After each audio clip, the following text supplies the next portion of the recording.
Hi there, welcome to another sewing tutorial. My name is Emma May, and today I'll be showing you how I was able to recreate this very beautiful blouse. I've been seeing this everywhere, so today I decided to make it for myself. Now this is how the blouse looks without tying the belt behind, and then when you go ahead to tie it behind, it gives it a more fitted and snatched look like this. So if you'd like to know how I was able to cut and sew everything, please do well to watch this video to the end. Hit the like button, share this video, subscribe to my channel if you haven't, and without wasting any more time, let's get straight into the tutorial. So this is the fabric I'm working with, and I'll be cutting directly on the fabric. So this is crepe. It is not too thick, not too light, not too stretchy as well, and I made use of about 1.5 yards. Now go ahead and place your fabric on fold. So to know how wide you should fold your fabric, you're going to have to measure from your center back down to where your sleeve length would stop, and that's 18 inches for me. And then you have to add about 1.5 inches for button allowance and about ½ inch for extra allowance on the side. So everything in total comes up to 20 inches for me. Okay, 18 plus 1.5 plus ½ extra inch. Now from the top of the fabric, I'm going to draw out a straight line to serve as my starting line and shoulder line, and from that point I'm going to mark down every other vertical measurement. So from the shoulder, I'm marking down shoulder to bust point, which is 10.5. Usually when you want to start your measurement, you first have your chest line before bust point, but we're not having any armhole here. This is sort of like a boo-boo cut or a kimono cut. So we'll start with our bust point line, and then next is shoulder to waistline, which is 17 inches, and then from the shoulder I'll mark down the blouse length, which is 23 inches. Now I'll go ahead and draw all these lines across, and then we can proceed. So these are the lines here. After drawing them out, the next thing I'm going to do is to mark out my button allowance. So of course, as you've seen from the inspiration, there are buttons at the center front. So the button allowance I'm making use of here is 1.5 inches. 1 inch is going to be the actual button allowance, while ½ inch is going to be to turn in the center front, because the center front will be split into two. So after marking the 1.5 inches inwards, I've drawn a straight line across, as you can see. So like I've explained, ½ inch will be to turn in the edges of the center front, while 1 inch will serve as button allowance. Now going over to the starting line, I'm going to mark 18 inches, which is from my center back to my sleeve length. So you can make yours longer or shorter. I actually wished I had used 16 inches because the sleeve was looking too long after I was done. Now the next thing I'll mark is my sleeve opening. So how wide do you want the opening of your sleeve to be? So right here at this point, I decided that I'm going to use 19 inches as my sleeve opening, and then when you divide it into two, you have 9.5 inches. So I actually marked 9.5 inches there, and then you're going to go in by about ½ an inch so that you can have a little slant on the sleeve. So you don't necessarily have to do this, but you can just do it if you want. And then coming over to the top line there, starting from the button allowance, I marked 3 inches for my neck width, and then I'm marking 8 inches for my neck depth. And then I'm going to slant this from the neck width down to the neck depth, and I'm going into the button allowance for this neck depth. So you can go lower because this did not open up at all. Now I'll come over to the side where I have my sleeve opening and mark down 1.5 inches for my shoulder slant. Then I'll slant this to meet the 3 inches neck width. Now after marking down that 1.5 inches shoulder slant, it reduced the sleeve opening for me. You know, when I divided by 2, I had 9.5 inches, but now that I've removed 1.5 inches, I ended up having 8 inches. So it is best to mark your sleeve opening after you've taken out your shoulder slant. So from the shoulder slant, you mark your sleeve opening right there, so you can mark down the 9 inches or 9.5 inches you have. But now I marked my sleeve opening before taking out the shoulder slant, so it has shortened it. I was supposed to increase it at this point, but I decided to leave it that way, and I regretted later, but it still came out nice anyways. Now after that, I'll come over to mark my body circumference measurements. So on the bust point line, I'm marking my bust circumference divided by 4 and adding 2 extra inches to it. On my waistline, waist circumference divided by 4, add 2 inches. And then on the blouse length, I'll mark my hip circumference measurement divided by 4 and add 2 inches. Now these 2 inches I'm adding, 1 inch is going to be for ease, while 1 inch is going to be for sewing allowance on the side. Okay, now I'll go ahead and connect these 3 points together, and then I'm going to blend from the sleeve opening into the side. Now like I said earlier, you can mark your sleeve opening after marking down your shoulder slant and then blend everything into the side. I wish I had done that, But anyways, moving on, after blending the sleeve opening into the side, I'll come over to the hemline here and go above by 2 inches. So this is going to help the blouse to have a nice curve at the side. And now coming over to the center front, I'll go below by 1 inch because I want the front to be slightly longer than the back. So the 1 inch below is at the center front, directly on the button allowance, and then into the folded edge. So I'll use my curve ruler to just curve from the side and then blend it into the 1 inch below at the center front. After doing that, the next thing we're going to do is to make the slanted opening that goes below the waist down to the hemline. So I'll measure from my shoulder down to my waist, which is 17 inches. Now I'm going to go above my waist by 1.5 inches. So I'll mark 15.5 inches. This is where I want the opening to start from, so a little bit above my waist. And now the opening is going to end a few inches away from the center front along the hemline. So I'll go over to the hemline, starting from that button allowance line. I'll mark 1.5 inches. Advise you don't do anything more than 2 inches. Well, this depends on how wide you want that opening at the hemline to be. So I did 1.5 inches here, and then I'll connect from that 1.5 inches upwards to the 1.5 inches above my waistline, and this is what I have. So this is it for the front. Next thing I'm going to do is to add half inch of allowance to this center front here, to the hemline, and then I'll add to the neckline and the shoulders, and also to the sleeve opening at the edge there. And then I'll go ahead and just cut everything out.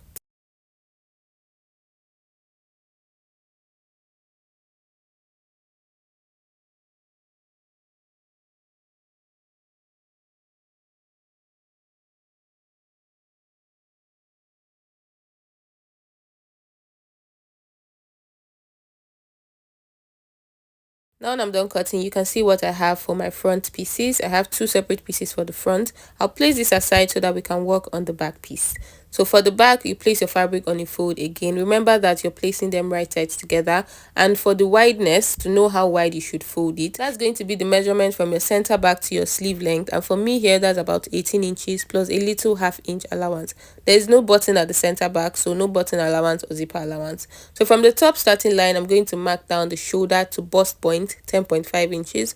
Next is the shoulder to waist, 17 inches, and then shoulder to the blouse length, 23 inches. This is exactly what I marked for the front, and I'm doing the same thing for the back. After marking those points, I'll go ahead and draw straight lines across, and the next thing I'll do is to mark out the sleeve length. So from the folded edge of the fabric, I'll place my tape right there and mark in 18 inches, and then I'll come back here and mark my neck width, which is 3 inches. Then I'll go back to the sleeve length right there and mark down 1.5 inches for my shoulder slant. I'll connect from that shoulder slant up to the 3 inches neck width, and then I'll come over back to the neck and mark down my neck depth. So my neck depth for the back is 1 inch. By the time I'm done sewing, it's going to go up to about 1.5 inches. So I'll mark down 1 inch here and then connect a slight curve this way. Now I'm going to go back to that sleeve length of 18 inches and mark down my sleeve opening. So my sleeve opening came down to 8 inches instead of 9.5 inches that it was initially. I don't know why I brought in that fabric to measure that when I could just mark 8 inches. So my sleeve opening now is 8 inches.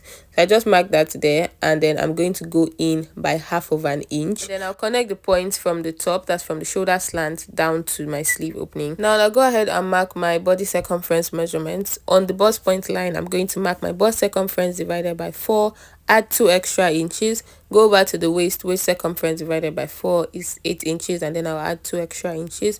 Hip circumference divided by 4 on the blouse length, and I'm going to add 2 extra inches. I'll connect from the bust point to the waistline and then down to the blouse length this way, and then I'm going to blend from the sleeve opening to blend into the side, just like I did for the front. This is almost exactly what I did for the front. At this point, I decided to bring in one of the pieces from the front so that I can check if the curve here is the same. So everything blends when I'm trying to shape it up on the side. So after curving the side, I'll go over to the hemline and go above by 2 inches, just like I did for the front again, and then I'm going to curve this into the center back. So for the front, at the center front I went below by 1 inch, but for the center back I'm just going to blend it into the 23 inches length that I have there already, and then I'll add half of an inch allowance all around except for the side seam, and then I'll go ahead and cut it out.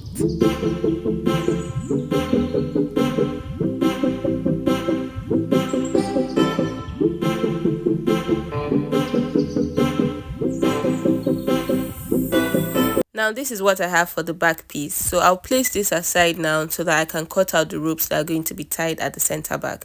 So just fold a little piece of fabric, about 2.5 inches on fold, so that by the time you're done sewing with about half an inch, you can have 2 inches. Well, your ropes can be smaller than this. It just depends on what you want. You can do 1.5 inches or 2 inches, and then the length of the rope is about 25 inches for what I cut mine out as. So I'm going to cut out 2 separate pieces. As you can see here, I've already cut them out. So this one unfold, another one unfold. I'll go ahead and just sew one of the edges and turn it over to the right side, and then I attach it to the blouse. So now to start sewing, I'm going to place the back piece here and place the front piece on the back piece. The front pieces, actually there are 2 pieces of the front, so place them together right sides facing. Now you can go ahead and finish up your edges by sewing a bias along the center front, the sleeve opening, and the hemline, also the neckline. But I'll be fully lining my blouse, so I'll cut out exactly what I have here on a lining, and then I'll sew that separately and attach them together when I'm done joining the pieces of the front and back. So I'll sew along the shoulders with half of an inch, and then sew along the sides with about 1 inch of allowance, because I added 2 inches. 1 inch is going to be for the sewing allowance, while 1 inch is going to be for ease in my blouse. You can decide to just shape it up by half of an inch if you want, and then leave the rest of the other inches, 1.5 inches, for the ease in your blouse, or you can decide to make it tightly fitted and sew everything up if you want, because of course there are buttons to open up at the center front, but I don't want this too tight, so I'm going to leave the 1 inch for ease in my blouse. Now the exact way I'm going to sew my blouse is the exact way I'm going to sew my lining fabric. So I'll go ahead, sew the shoulders, shape up the side for the main fabric and for the lining fabric as well. So this is what I have, and I almost forgot to insert my belts. So I opened up a little space along the waistline on the blouse, and then these belts have been sewn. I sewed them on the wrong side and turned them over to the right side. So I'm going to insert this into the side seam here, placing the belt on the right side of the fabric. So you go ahead and sew it on the wrong side this way. So I use the pin to hold it in place, and then I'm going to insert this belt as well. So you're going to insert this a little above the waistline, so let it not go below your waistline, so that all the proportions are going to be right. Okay, pin it in place for now and go ahead and shape it. Please iron before you sew. Don't do what I'm doing here. Now after sewing it on the side, this is what I have. I've gone ahead to also notch along the curves of the waistline inside, and then you can see that I've joined the shoulders of the front and the back together, and the belts are properly ironed now after inserting them to the side. Now this is what I've done for my lining, exactly what I did for the main fabric. Now I'm going to place the lining and the main fabric right sides together. So I'm basically just going to wear my lining with my fabric. I'll wear them together like this, right sides facing, so that I can neatly turn in all the edges of the front and the sleeve as well. So after placing them right sides together, you go ahead and pin all the edges and seams. So you pick the seam of the shoulder and then you pin it together. Pick the other shoulder seam, pin together. The edges all around the center front, the hemline and the neckline, just pin them together, and then you take it to your machine and then just sew it all around. Now the only part that will not be sewn will be the sleeve opening. That will be left so that we can use that area to turn it over to the right side after closing up the other edges. So you leave the sleeve opening here to turn it over to the right side. You leave both sleeve openings. So now while you're sewing as well, you can go ahead and also sew this hemming gum alongside, so that by the time you turn it over and you iron it, everything just lays flat and together. So this is what I have done here. After sewing all the edges, I only attached the hemming gum to the button allowance part, and while I was ironing, I attached hemming gum to some other edges as well. So go ahead and notch everything you've sewn here, so that by the time you turn it over, everything is going to lay very flat. All the edges and curves are going to come out nicely. So notch everywhere all around the neckline, the center front, and then using that sleeve opening that I said you should not sew, we're going to turn this over to the right side.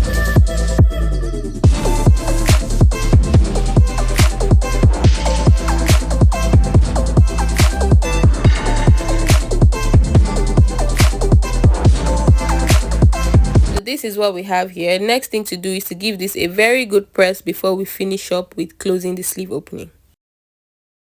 Done ironing now, everything is coming together and looking very neat already. So now to turn in the sleeve opening, we're going to pick the main fabric and the lining fabric this way, and then twist your hand and make sure that the 2 edges are placed right sides together. Okay, So just let me just take it again. I really hope I can explain this thing well enough. So you pick the underarm seams of the lining and the main fabric, and then you turn your hand over this way so that you can place them right sides touching. Use a pin to hold it in place. Now go to the seam of the shoulder seam of the lining and the shoulder seam of the main fabric. Pick it there and then twist your hand again so that they can be placed right sides together. Use a pin to hold it in place. Now you're going to go ahead and make a little opening on the lining inside. So I'll use my razor to just tear this and open this up, and it is from this opening we're going to pass the sleeve opening through so that we can sew it. So after opening up the lining, we're going to bring our sleeve outside through this space, and then you take this to your machine and sew it all around. So when you bring it out here, it's going to be easier for you to just sew around. So you take this to your machine, place it, sew it all around, and then through that space we're going to pass it back out when we're done. So I'll come over to this side to try to explain it again. You pick the underarm seam of your lining and of your main fabric, turn it over so that they can be right sides facing. Use a pin to hold it in place. Pick the shoulder seam of the lining and the main fabric separately with your two hands, then turn it over so that they can be placed right sides facing. Use a pin to pin it. Now we're going to bring this out through that same hole that we have made on the lining, but we have to finish with one sleeve first. Turn this over to the right side, and then before we can bring out this other sleeve through that same space. So I'll take this to my machine, sew it all around, and this is it here. I am back. I'm sorry I did not show you how I sewed it. I hope I've been able to explain it well enough, and also this is going to take a little bit of practice. So now you're going to use that opening we have on the lining to turn it back to the right side, and this is what we have. So the next thing is to give this a very good press so that everything can lay flat and the lining remains inside. And you can finish this up by just sewing it on your machine, or you use a very nice hand stitch to finish it. And this is it. Everything looks very nice and neat. I've closed up the space on the lining here, and now the next thing to do is to attach our buttons. So for the buttons, I actually wanted to have just 2 buttons, but I ended up with 3. I think it's because of how high my neckline is. So my neck depth was supposed to go lower than this. But anyways, we move on. So I'm going to mark 3 spots there, which is where my buttons are going to be placed. And then for the buttonholes, I'm going to mark 3 spots as well on the other side of the front piece. And I'm going to make my buttonholes there. So my buttons are going to be on the right side, while my buttonholes are going to be on the left side. So you have to make sure that your buttons are evenly placed. So the distance between the first button and the last button is 8 inches. So the middle is going to be 4 inches. And that's where I'm going to make my buttonholes, on the left side, while the buttons will be on the right side. And when they're buttoned, it's going to come up to the top. Okay, so now I'll go ahead, take this to my machine, and just try to make my buttonholes on the fabric here, and this is what I have. Very beautiful. Everything has come out so nicely. I actually really love the outcome, and yeah, this is everything. I really hope you get to try this out. If you watched this video up to this point, thank you so much for watching. Please give this video a thumbs up. Also share and subscribe to my channel if you haven't. If you have any questions, I'll be so happy to respond. Leave it in the comments. Thank you so much for watching. I'll see you in my next one. Bye.